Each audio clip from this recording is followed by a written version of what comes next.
ஒரு நாள் விஜயநகர அரண்மனையில் ஒரு விசித்திரமான சம்பவம் நடந்தது. ஒரு பொக்கிஷப் பெட்டி தானாகவே சத்தம் போட்டது. என்னை திருடுறாங்க! அரசர் அதிர்ச்சி, அமைச்சர்கள் பயம்.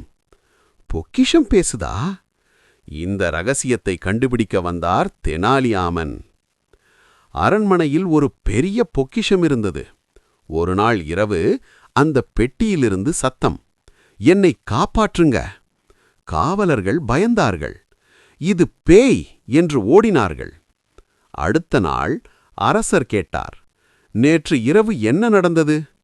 காவலர்கள் நடுங்கி சொன்னார்கள், அரசே, பொக்கிஷம் பேசுது. அரசர் குழப்பமடைந்தார். செய்தி ராஜ்யம் முழுக்க பரவியது.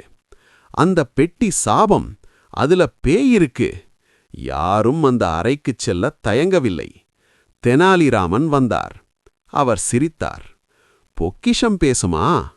அவர் அமைதியாக அந்த அறைக்குள் சென்றார். அன்று இரவு தெனாலி தனியாக மறைந்திருந்தார். அமைதி. திடீரென்று, என்னை திருடுறாங்க! அந்த சத்தம் மீண்டும் வந்தது. தெனாலி கவனித்தார். சத்தம் பெட்டியிலிருந்து வரல, அருகிலிருந்து வந்தது. அவர் மெதுவாக அருகே சென்றார். அங்கே ஒரு சிறிய குழி. அதன் உள்ளே ஒருவர் மறைந்திருந்தார். அவர்தான் சத்தம் போட்டார். அந்த மனிதன் இரவில் மறைந்து வருவான், பெட்டியிலிருந்து பொன் எடுப்பான். சத்தம் போட்டால் யாரும் வரமாட்டாங்க. பேய் போல நடித்து திருட்டு. தெனாலி உடனே காவலர்களை அழைத்தார். அந்த திருடன் பிடிக்கப்பட்டான். அரசர் அதிர்ச்சி. தெனாலி சொன்னார், பேயில்ல அரசே, பயம்தான் மனிதனை ஏமாற்றும்.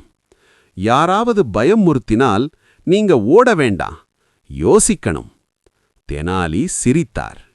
பயம் இருந்தால் உண்மை தெரியாது, அமைதி இருந்தால் எல்லாம் புரியும். குழந்தைகளே, தெனாலி சொன்னதை கேள்விப்பட்டீங்களா? பயப்படாம யோசிக்கணும், சரியா? அப்படின்னா ஒரு சப்ஸ்கிரைப் பட்டன் மெதுவா அழுத்துங்க. அப்படியே ஒரு லைக் போட்டுடுங்க. வெரி குட், நீங்க ரொம்ப ஸ்மார்ட் கிட்ஸ்.